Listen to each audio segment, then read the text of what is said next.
1857 വിപ്ലവത്തിന് ശേഷം ഇന്ത്യ ശാന്തമായെന്നും സ്വാതന്ത്ര്യം എന്നതൊരു തകർന്ന സ്വപ്നം മാത്രമാണെന്നും ബ്രിട്ടീഷുകാർ വിശ്വസിച്ചിരുന്നു. എന്നാൽ അതേ കാലഘട്ടത്തിലാണ് ബ്രിട്ടീഷുകാരെ വിറപ്പിക്കുകയും ഇന്ത്യയിലെ ആദ്യത്തെ താൽക്കാലിക സമാന്തര സർക്കാർ സ്ഥാപിക്കുകയും ചെയ്ത ഒരു വിപ്ലവകാരി ഉയർന്നു വന്നത്. അതായിരുന്നു വാസുദേവ് ബലവന്ത് ഫഡ്കെ. ആയുധമെടുത്ത ഒരു വിപ്ലവകാരി എന്നതിലുപരി ഇന്ത്യക്കാർക്ക് സ്വയം ഭരിക്കാൻ ശേഷിയുണ്ടെന്ന് തെളിയിക്കാൻ ആഗ്രഹിച്ച വ്യക്തിയായിരുന്നു അദ്ദേഹം. ദാരിദ്ര്യത്തിനും സാമൂഹിക അനീതിക്കും ബ്രിട്ടീഷ് ചൂഷണത്തിനുമിടയിലായിരുന്നു അദ്ദേഹത്തിൻ്റെ കുട്ടിക്കാലം. ഉപജീവനത്തിനായി അദ്ദേഹം പ്രതിരോധ വകുപ്പിൽ ജോലിക്ക് ചേർന്നു.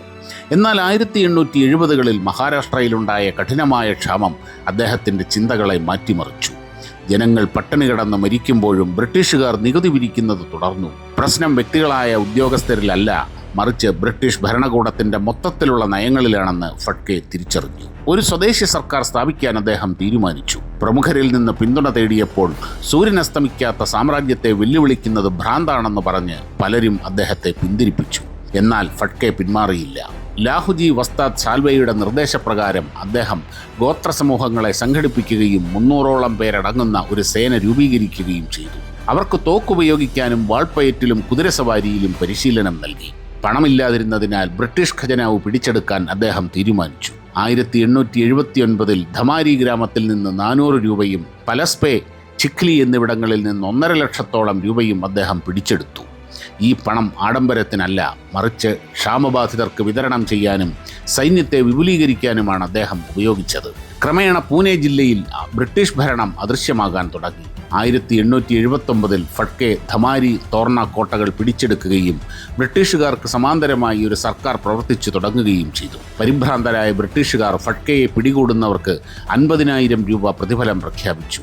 ഇതിനു മറുപടിയായി ബ്രിട്ടീഷ് ഉദ്യോഗസ്ഥനായ റിച്ചാർഡ് ടെമ്പിളിൻ്റെ തല കൊണ്ടുവരുന്നവർക്ക് 75,000 രൂപ നൽകുമെന്ന് ഫഡ്കെയും പ്രഖ്യാപിച്ചു. അതൊരു പരസ്യമായ വെല്ലുവിളിയായിരുന്നു. 1879 ജൂലൈ 20 കഠിനമായ രോഗബാധിതനായിരിക്കെ ഫഡ്കെ പിടിക്കപ്പെട്ടു.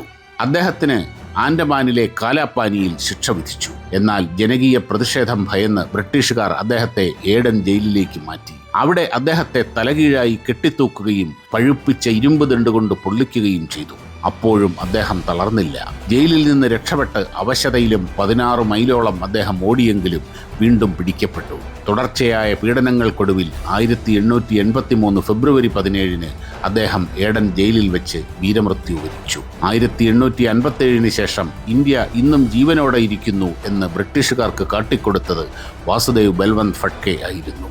ഇന്ത്യയിലെ ആദ്യത്തെ താൽക്കാലിക സമാന്തര സർക്കാരിൻ്റെ ശില്പിയായി അദ്ദേഹം ചരിത്രത്തിൽ എന്നും ഓർമ്മിക്കപ്പെടും.